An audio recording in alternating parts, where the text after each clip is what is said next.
Hello mga kahambog, Regia man mapahambog sa Neneng Cell. Nakita nyo ra ang Villa Azul Beach Resort guys. Nakita nyo man karara, kadara-dara kang nagaparigos. Tigyan.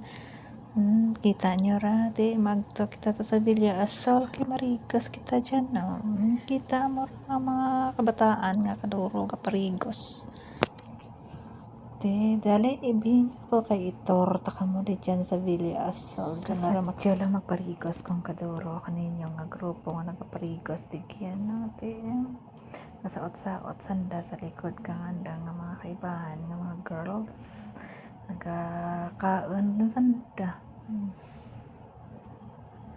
Nami lang kay gakaan-kaan sanda. Imo sanda ti kusugod sanda kaya.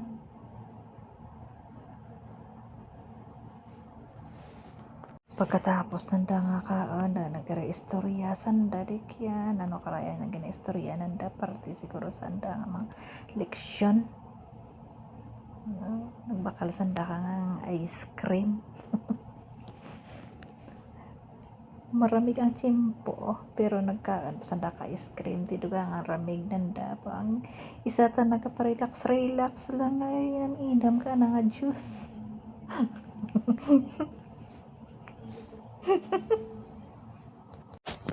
Ti ano pagkakanakan nga balay puro sanda tanan dyan raman sanda ba nagapa-relax sanda kang anda nga mga juices. Ha, duro nga perilian na 5 ka option. Pagkatapos nanda ka to nga nag-inam sanda ka anda nga juice duro man sanda nagdinalagan pag duro man sanda ka sa diin to sa kilid ka bye-bye. Wow. Anan mo rin mga teenager. Lipay-lipay sanda nga nakaparigo sanda sa may baybay. Mga amo karang ang mga pang-idadan pa.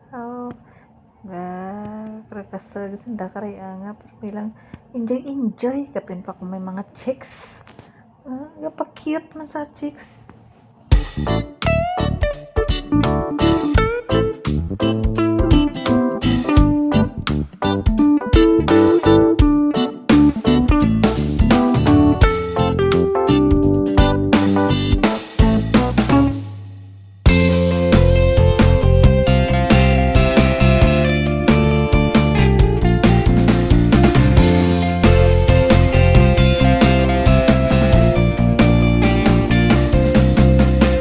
Kita nyo ra guys ang langit puro lang panganod.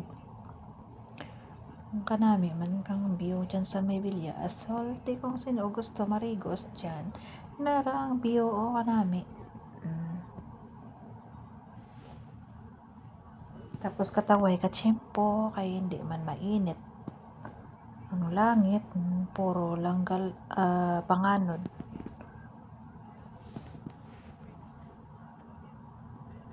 Nagpropong ko anay sanda sa may kilid kang baybay. Tapos ron anda parigos mang. Amat-amat ang sanda kara magparauli. Mga solterito kag mga daraga. Enjoy sa anda kay ti weekend. Nan man sanda ka parigos nanda. Ready to go home na. Sana lang digyan akan video guys. Thank you so much for watching.